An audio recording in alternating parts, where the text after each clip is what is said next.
Hello everyone, welcome to my channel simply logic. कैसे हैं आप सब? आई होप आप सब बहुत अच्छे होंगे। आज है 3 जनवरी 2025। तो देखते हैं आज के लिए इंपॉर्टेंट करंट अफेयर्स क्या क्या हैं। अगर चैनल सब्सक्राइब नहीं किया है तो कर लो एंड वीडियो को लाइक करना मत भूलना। तो चलो स्टार्ट करते हैं। सबसे पहले है, who has recently been appointed as the president of NABL। हाल ही में कौन NABL के अध्यक्ष के रूप में नियुक्त हुए हैं?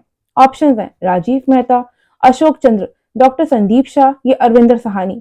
तो करेक्ट आंसर है आपका option C, doctor Sandeep Shah. ये उनकी इमेज है डॉक्टर संदीप शाह की। ना ये अपॉइंट हुए चेयरमैन के रूप में NABL की। तो NABL की फुल फॉर्म क्या है? वो है national accreditation board for testing and collaboration laboratories.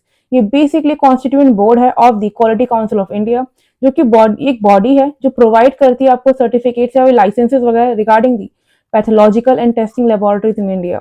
Now next है आपका, what is the name of the committee announced by the RBI to develop AI framework।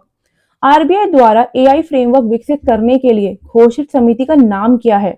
Options हैं smart AI, free AI, AI tech या AI GOV। तो सही answer आपका option B, free AI। Now जो RBI ने committee constitute करी है उसे हेड कर रहे हैं पुष्प भट्टाचार्य जी, जो कि मैंने आपको लास्ट में बताया था कि IIT बॉम्बे के प्रोफेसर हैं। अब इस कमेटी का काम क्या है? तो इस कमेटी का काम है, पहले तो ये 8 मेंबर्स कमेटी है। इसका काम है कि एक ऐसा फ्रेमवर्क प्रोवाइड करना जो बता सके कि कैसे हम रिस्पॉन्सिबल और एथिकल तरीके से आर्टिफिशियल इंटेलिजेंस को फाइनेंशियल सेक्टर में इनेबल कर सकते हैं। तो ये इसका काम है। नेक्स्ट है आपका, former prime minister of India doctor Manmohan Singh passed away in December 2024। What is the name of the autobiography of doctor Manmohan Singh? दिसंबर 2024 में भारत के पूर्व प्रधानमंत्री डॉक्टर मनमोहन सिंह जी का निधन हुआ। उनकी आत्मकथा का नाम क्या है? ऑप्शंस हैं changing India, my country my India, a shot at history, against all odds. तो करेक्ट आंसर है आपका ऑप्शन है चेंजिंग इंडिया। नेक्स्ट है आपका, recently under which scheme did PM Narendra Modi issued more than 50 lakh ownership cards। हाल ही में PM Narendra Modi ने किस योजना के तहत 50 लाख से ज्यादा स्वामित्व कार्ड जारी किए हैं? ऑप्शंस हैं आवास किसान योजना, आयुष्मान कार्ड, सबका साथ सबका विकास या स्वामित्व योजना। तो करेक्ट आंसर है आपका ऑप्शन डी, स्वामित्व योजना। नाउ इस स्कीम के तहत यानी योजना के तहत पीएम नरेंद्र मोदी डिस्ट्रीब्यूट करेंगे प्रॉपर्टी कार्ड्स किनको? More than 50 lakh property owners को जो रहते हैं 46,000 विलेजेस में, जो कि 200 डिस्ट्रिक्ट्स में आती हैं। अभी डिस्ट्रिक्ट्स कहाँ लाया करती हैं? तो ये 200 डिस्ट्रिक्ट्स लाया करती हैं 10 स्टेट्स एंड 2 यूनियन टेरिटरीज। मतलब इन 10 स्टेट्स एंड 2 यूनियन टेरिटरीज के 200 डिस्ट्रिक्ट्स को सिलेक्ट किया गया है जिनके अंदर 46,000 विलेजेस हैं। वहां के 50 लाख लोगों को प्रॉपर्टी कार्ड इशू किए जाएंगे। अब इस स्कीम की फुल नेम क्या है? तो प्रधानमंत्री स्वामित्व योजना। ये 24 अप्रैल 2020 को लॉन्च की गई थी। इसको ये किसके अंडर आती है? कौन गवर्न कर रहा है? तो वो है ministry of Panchayati Raj. Objective की बात करें तो इसका ऑब्जेक्टिव है providing an integrated property verification solution for rural India. Implementation मैंने आपको बता दिया कि रूरल एरियाज जितने भी हैं जो सिलेक्टेड स्टेट्स एंड टेरिटरीज हैं उनके रूरल एरियाज में इसे इंप्लीमेंट किया जाएगा। नेक्स्ट है आपका, which state government has recently launched the स्वर platform to overcome language barrier। हाल ही में किस राज्य सरकार ने भाषा संबंधी बाधाओं को दूर करने के लिए स्वर प्लेटफॉर्म लॉन्च किया है? ऑप्शंस हैं तेलंगाना, आंध्र प्रदेश, ओडिशा या गुजरात। तो सही आंसर है आपका option D, Gujarat. Now Gujarat ने लॉन्च किया स्वर प्लेटफॉर्म। स्वर मतलब speech and written analysis resource, जो कि हेल्प करेगा आपका लैंग्वेज बैरियर्स के रिगार्डिंग। यहाँ के सीएम कौन है? तो भूपेंद्र भाई पटेल है। गवर्नर की बात करें तो आचार्य देवव्रत है एंड कैपिटल गांधीनगर है गुजरात की। नेक्स्ट है आपका, recently where has the Indian army unveiled the statue of Chhatrapati Shivaji Maharaj. हाल ही में भारतीय सेना ने छत्रपति शिवाजी की प्रतिमा का अनावरण कहाँ किया है? ऑप्शंस हैं लद्दाख, उत्तराखंड, अरुणाचल प्रदेश या जम्मू एंड कश्मीर। तो सही आंसर है आपका लद्दाख यानी ऑप्शन ए। नाउ बात करें स्टैचू के बारे में तो इंडियन आर्मी ने अनवील किया ये स्टैचू, जो कि है छत्रपति शिवाजी महाराज का, at an altitude of 14,300 feet. And ये बना कहाँ पे है? पैंगोंग लेक के बैंक्स पर। मतलब लद्दाख में जो पैंगोंग लेक है वहां पे छत्रपति शिवाजी महाराज का स्टैचू बनाया गया। देन है आपका, who has recently become the fastest Indian bowler to take 200 wickets in test cricket. हाल ही में कौन टेस्ट क्रिकेट में सबसे तेज 200 विकेट लेने वाले भारतीय बने हैं? ऑप्शंस आपके सामने हैं जसप्रीत बुमराह, रविचंद्रन अश्विन, रविंद्र जडेजा या मोहम्मद शमी। तो आपको फेस देख के समझ में आ गया होगा, the correct answer is Jasprit Bumrah. फिर है आपका where will the global investor summit 2025 be organised. Global investor summit 2025 का आयोजन कहाँ किया जाएगा? ऑप्शंस है दिल्ली, भोपाल, मुंबई या जयपुर। करेक्ट आंसर है आपका ऑप्शन बी, भोपाल। नाउ बात करें ग्लोबल इन्वेस्टर समिट के बारे में, तो ये इस इवेंट का 8th एडिशन है जो कि 24-25 फरवरी को ऑर्गेनाइज किया जाएगा भोपाल में, जो कि कैपिटल है मध्य प्रदेश की। नाउ नेक्स्ट है आपका recently which airport has won the best domestic airport award.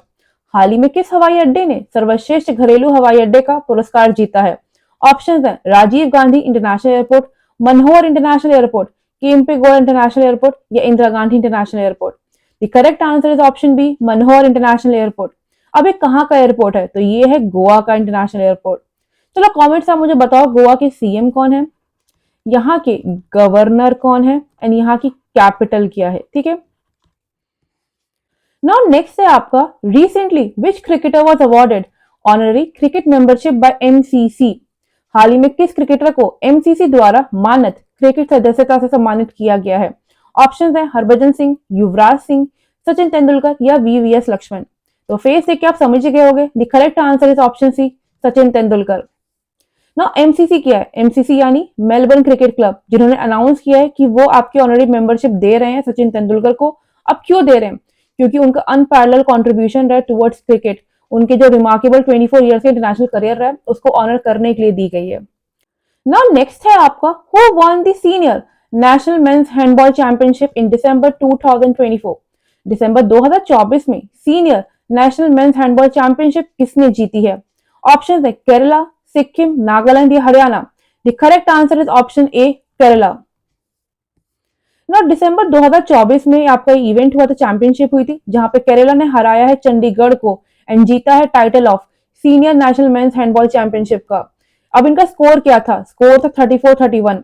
ये पहली बार है कि केरला फाइनल्स तक पहुंचा है एंड अपनी ब्रिलियंट परफॉर्मेंस से टाइटल भी जीता है। नाउ नेक्स्ट है आपका who has become the new director general of CRPF, यानी कि सेंट्रल रिजर्व पुलिस फोर्स के नए डायरेक्टर जनरल कौन हुए हैं? विटल कुमार, अशोक सिंह, संजय सनियाल या विकास लेखरा।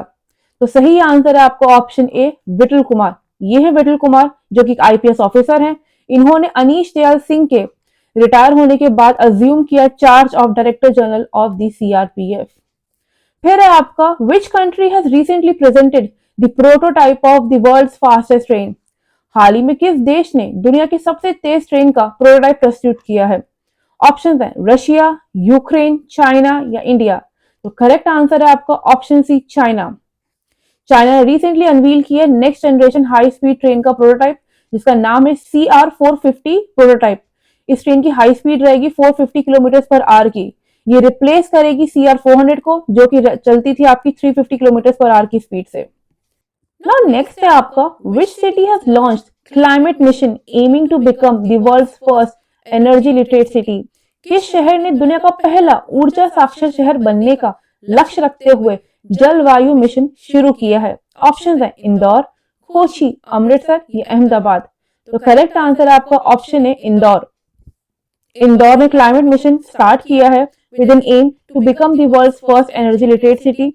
अब इस कैंपेन का एम क्या है? To encourage people of the city, मतलब इंदौर के लोगों को इंकरेज किया जाए कि वो अडॉप्ट करे एनर्जी सेविंग हैबिट्स को, जिससे कार्बन एमिशंस को रिड्यूस किया जा सके। ये अल्टीमेट एम है इस क्लाइमेट मिशन कैंपेन का।